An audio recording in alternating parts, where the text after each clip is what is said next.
नमस्कार, मैं आरबी सिंह यादव और आप देख रहे हैं मेरा YouTube channel RB Singh Yadav editor. आज मैं आपके सामने देश के कुछ हालात, देश की जो अनवांटेड चीज़ें हैं जिन पर तमाम खर्चा हो रहा है, जिनसे आम आदमी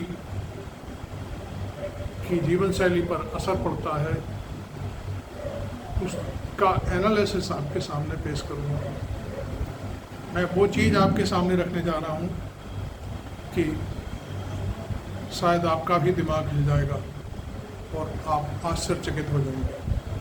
देखिए, भारत में कुल 4120 एमएलए हैं, 462 एमएलसी हैं, अर्थात कुल मिलाकर के 4582 विधायक हैं, एमएलसी और विधायक मिलाकर के। प्रति विधायक वेतन भत्ता मिलाकर प्रति माह 2 लाख का खर्च होता है।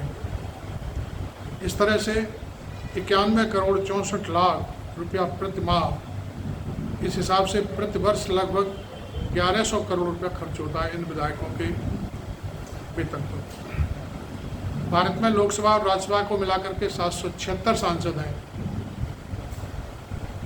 इन सांसदों को वेतन भत्ता मिलकर प्रति माह 5 लाख रुपया दिया जाता है, अर्थात कुल सांसदों का वेतन प्रति माह 48 करोड़ 80 लाख रुपया बैठता है और हर वर्ष इन सांसदों पर 465 करोड़ 60 लाख रुपए का वेतन भत्ता भारत सरकार की तरफ से दिया जाता है। अर्थात भारत के विधायकों और सांसदों के पीछे भारत के प्रतिवर्ष 15 अरब 65 करोड़ 60 लाख रुपए का खर्चा इनके केवल तनख्वाह पर खर्च होता है। मेरे प्यारे देशवासियों, ये जो बात की है मैंने, ये तो केवल मूल भत्ते और वेतन की है। इनके जो दूसरे टाइप के खर्चे और भत्ते वेतन हैं, उनके ऊपर आप जब मेरी चर्चा सुनोगे तो आपकी आंखें फट जाएंगी और आप दंग रह जाओगे।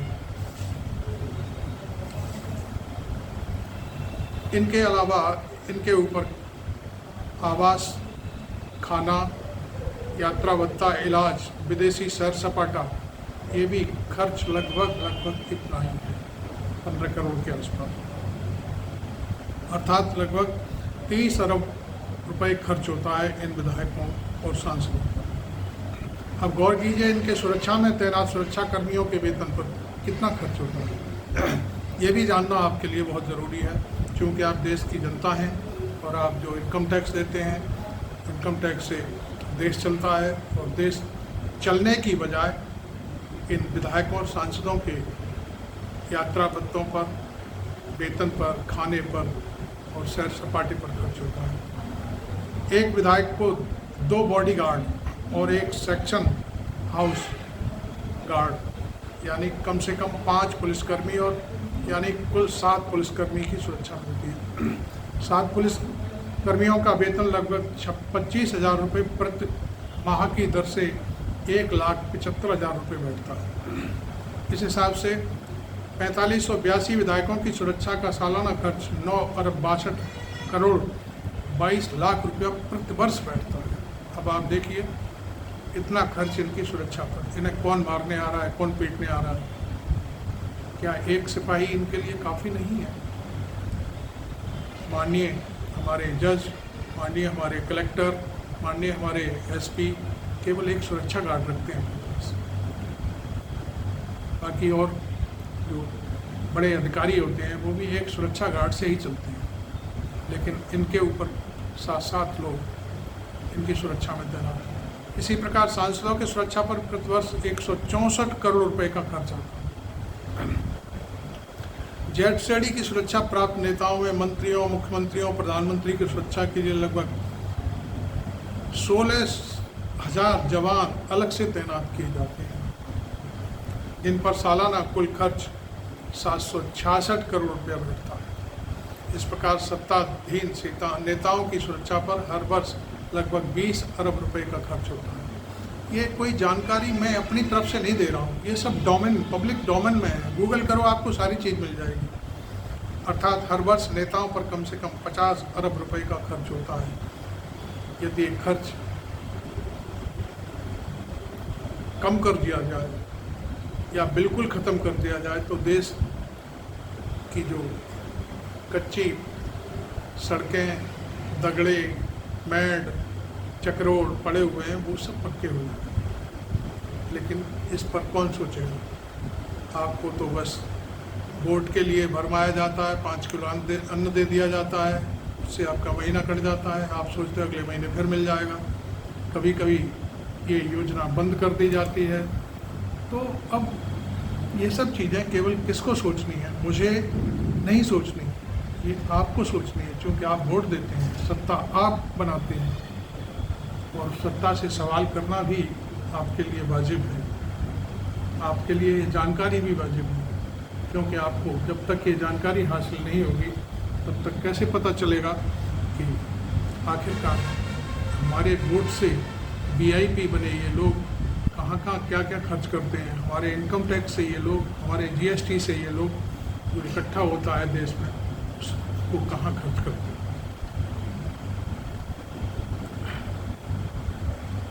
अब मैं पूर्व लोगों की बात करता हूँ।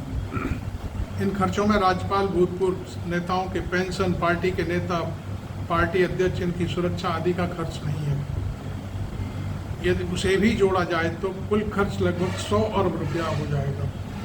अब सोचिए, हम प्रतिवर्ष नेताओं पर 100 अरब रुपए से भी अधिक खर्च करते हैं, बदले में गरीब लोगों को क्या मिलता है? क्या यही लोकतंत्र है? यह 100 अरब रुपया हम भारतवासियों से ही टैक्स के रूप में वसूला जाता है। एक सर्जिकल स्ट्राइक यहाँ तो बनती है भाई मेरे, पाकिस्तान में भी बनती है, लेकिन इस पर भी बनती है। यह पहला चुनाव प्रचार पर प्रतिबंध होना चाहिए। नेता केवल टेलीविज़न और टीवी के माध्यम से अपना प्रचार करें। नेताओं के वेतन भत्तों पर प्रतिबंध तब दिखाएंगे देशभक्ति क्या होती है, क्या जनसेवा होती है। प्रत्येक भारतवासी को जागरूक होना ही पड़ेगा और इन फिजूल खर्चों के खिलाफ बोलना पड़ेगा। इसलिए मेरा आपसे कहना है कि जो अंकल बैठे बैठे वैमनस्य से भरी भरी, नफ़रत से भरी भरी जो पोस्ट व्हाट्सएप के ज़रिए एक दूसरे को भेजते रहते हैं और उनमें 2-4 ऐसे लोग पैदा हो जाते हैं जैसे बिट्टू बजरंगी, और एक ट्रेन में धनाधन मुसलमानों को मारने वाला वो आरपीएफ का सिपाही, अपने सीनियर दरोगा को, मीणा को मारने वाला वो सिपाही, ऐसे लोग पैदा होते हैं और वो फिर कुछ नहीं हो पाता। और ऐसे लोगों को फिर जो संगठन और जो अंकल बैठे हैं वो उनको बचाने भी नहीं आते। तो इसलिए मैं अब आपको एक और चीज़ बताना चाहूँगा। आपको शायद मालूम नहीं होगी चीज़ें कहाँ सस्ती मिलती हैं। क्योंकि भारत सरकार के जो वीआईपी लोग हैं उनको चीज़ें सस्ती मिलती हैं, तो उन्हें बाहर भी दिखाई देता है कि सब कुछ सस्ता है, महंगाई कहीं नहीं है। मैं आपको बताता हूँ, संसद भवन जैसी कैंटीन हर 10 किलोमीटर खुलवा दीजिए, फिर आपको पता चलेगा कि महंगाई और सस्ता क्या होता है। सारे झगड़े खत्म हो जाएंगे। 29 रुपये में भरपेट खाना मिलेगा। 80% लोगों को घर चलाने का खर्च खत्म हो जाएगा। ना सिलेंडर की ज़रूरत है, ना राशन की ज़रूरत है। घरवाली भी खुश रहेगी, चारों तरफ खुशियाँ ही खुशियाँ रहेंगी। फिर हम कहेंगे सबका साथ सबका विकास है। सबसे बड़ा फ़ायदा, 1 रुपये किलो गेहूँ नहीं देना पड़ेगा। पीएम को ये ना कहना पड़ेगा कि मिडिल क्लास के लोग अपने हिसाब से घर चलाएं। इस पर गौर करें, क्योंकि जहाँ कुछ सस्ता दिख रहा है वो है चाय 1 रुपये में, सूट 5.5 रुपये में, दाल 1.5 रुपये में, खाना 2 रुपये में, चपाती 1 रुपये में, चिकन 24 रुपये 50 पैसे में, डोसा 4 रुपये में, बिरयानी 8 रुपये में, मछली 13 रुपये में। ये सब चीज़ें बहुत सस्ती हैं। और ये कहाँ पर है आपको मालूम है? दिल्ली की संसद भवन में चलने वाली कैंटीन। लिहाजा मैं आपसे इस बात पे अब चर्चा करूँगा कि आपको क्या इन सब चीज़ों को सुन कर के महसूस नहीं होता कि जो लोग आपसे वोट मांगते हैं, वोट के जरिए वो पीएम, सीएम और विधायक और सांसद बनते हैं, क्या लौटकर वो 5 साल आपसे पूछने आते हैं कि आपको खाना मिला कि नहीं मिला, आपकी आमदनी दोगुनी हुई कि नहीं हुई, आपके किसी बेटे की, बच्चे की नौकरी लगी कि नहीं लगी, आपके घर में दाल बनी है कि सब्जी बनी है? कभी कोई पूछने नहीं। मैं समझता हूँ कभी पूछेगा भी नहीं। मैं आपको बता दूँ, क्या आपका सवाल पूछना वाजिब नहीं बनता? हाँ, लेकिन अब तो इस पर भी कानून आ रहा है कि आप कोई सवाल नहीं पूछेंगे सत्ता से,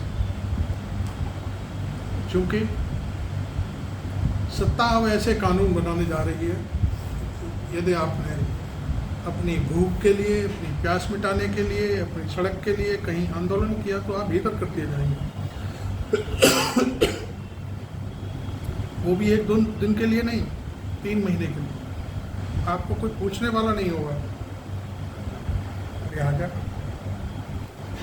मेरा सुझाव है कि अब आप जो भी आगे देखें, चुनाव करें, आंखें खोल कर करें, आंखों से पट्टी हटाकर करें, नफरत की आंधी में बहकर ना करें, हिंदू मुस्लिम पर ना करें, क्योंकि इस आग में केवल मुस्लिम ही नहीं, आप भी जल रहे हो। भले ही वो आपसे कहा जा रहा है कि हिंदू राष्ट्र, ये राष्ट्र, वो राष्ट्र, कोई किसी की नहीं सुनता। आपने बिट्टू बजरंगी की बात देख ली होगी, जैसे ही उसको पुलिस के हवाले किया अदालत ने, विश्व हिंदू परिषद और बजरंग दल ने अपने हाथ खड़े कर दिए। हमारा इससे कोई लेना देना नहीं है बिट्टू बजरंगी से। लिहाजा आप सोचो, समझो, और 2024 में आपको किसके साथ जाना है, क्या करना है, ये आपकी अपनी मर्जी है। मैं इसमें कोई आपको सुझाव नहीं दूंगा कि आपको किसको वोट देना है, लेकिन मैंने जो सवाल उठाए हैं, उन सवालों को वोट देते वक्त अपने ध्यान में ज़रूर रखना। आपको मेरा ये वीडियो कैसा लगा? आपको अच्छा लगा हो तो इसे फॉलो करें, शेयर करें, और मेरे चैनल को अभी तक सब्सक्राइब नहीं किया है तो उसे सब्सक्राइब भी कर लें, जिससे मैं जो भी अगला वीडियो बनाऊं तो आपके फ़ोन पर घंटी बज जाए कि मैंने आप कोई नया वीडियो पोस्ट किया है। Thank you very much.